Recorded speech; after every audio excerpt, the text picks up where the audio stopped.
10 లక్షలు ఇచ్చే దళిత బంధు బంద్ చేయాలి, బీసీ బంధు బంద్ చేయాలి. 100 రోజుల లోపలనే ఇండ్లు లేని వాళ్ళకి ఇండ్లు ఇస్తాం, ప్లాట్ కూడా లేకపోతే ప్లాట్ ఇస్తాం, మీదికి 5 లక్షలు ఇస్తాం, 100 రోజుల లోపలనే ఇస్తాం. ఇవన్నీ వీళ్ళు మాట్లాడిన మాటలు, వీళ్ళు చెప్పిన హామీలు. బాధ ఎక్కడ అనిపిస్తుంది అంటే, సరే ఓట్ల కోసం ఇష్టం వచ్చినట్టు నోరు ఎట్లా ఉంటే అట్లా నారికి ఎంత వస్తే నోటికి ఎంత ఇస్తంతా మాట్లాడినారు. కానీ ఇవాళ బాధ్యతాయుతమైన పదవుల్లో కూర్చొని మంత్రులుగా, ఉప ముఖ్యమంత్రిగా, చీఫ్ మినిస్టర్గా ఇవాళ మాట్లాడుతూ ఆర్థిక పరిస్థితి బాగాలేదు అని చెప్పడానికి సిగ్గనిపిస్తలేదా? బాగాలేనిది ఆర్థిక పరిస్థితి కాదు, మీ మానసిక పరిస్థితి. బాగాలేనిది మీ మానసిక పరిస్థితి బాగాలేదు. మీకు ఇక్కడ గుజ్జు లేకపోతే మేమేం చేస్తాం దానికి? మీకు తెలివి లేదు, రాష్ట్రాన్ని నడిపే తెలివి లేదు, పరిపాలన చేతగాదు. కాబట్టి నోటికొచ్చిన వ్యాఖ్యానాలు చేస్తూ ఉన్నారు.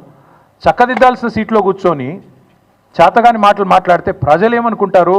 మీకు లోన్లు ఇచ్చే ఇన్స్టిట్యూషన్స్ ఏమనుకుంటాయి? దేశంలోని మిగతా పార్టీలు ఏమనుకుంటాయి? మిగతా రాష్ట్రాలు ఏమనుకుంటాయి అనే కనీస సోయి కూడా లేదా? అసలు మిమ్మల్ని కూర్చోబెట్టింది ఎందుకు? ఆ 420 హామీలు మీరు ఏదైతే ఇచ్చినారో వాటిని అమలు చేయండి అని. కానీ మీరేం చేస్తున్నారు? అర్జెంటుగా కేసులు పెట్టండి, రాష్ట్ర ఆత్మగౌరవాన్ని దెబ్బతీయండి, మార్పు పేరిట వేల కోట్ల రూపాయలు ఖర్చు పెట్టండి, పనికిమాల పనులు చేస్తూ టైంపాస్ చేయండి అనా మిమ్మల్ని కూర్చోబెట్టింది? అక్కడ కాదు కదా. రైతు భరోసా ఏది, 6 గ్యారంటీలు ఏది? గతంలో ఒక మాట అన్నారు ముఖ్యమంత్రి గారు, ఇప్పుడు ఆ వీడియో ప్లే చేయమంటే చేస్తాను, దగ్గర ఉంది. కడుపు కట్టుకుంటే ఏముందా, ఒక సంవత్సరం కడుపు కట్టుకుంటే 40,000 కోట్లు ఇట్లా ఇచ్చేయచ్చు రుణమాఫీ అన్నావు. మీరందరూ చూసే ఉంటారు. అంటే ఇప్పుడు ఏమైంది మరి?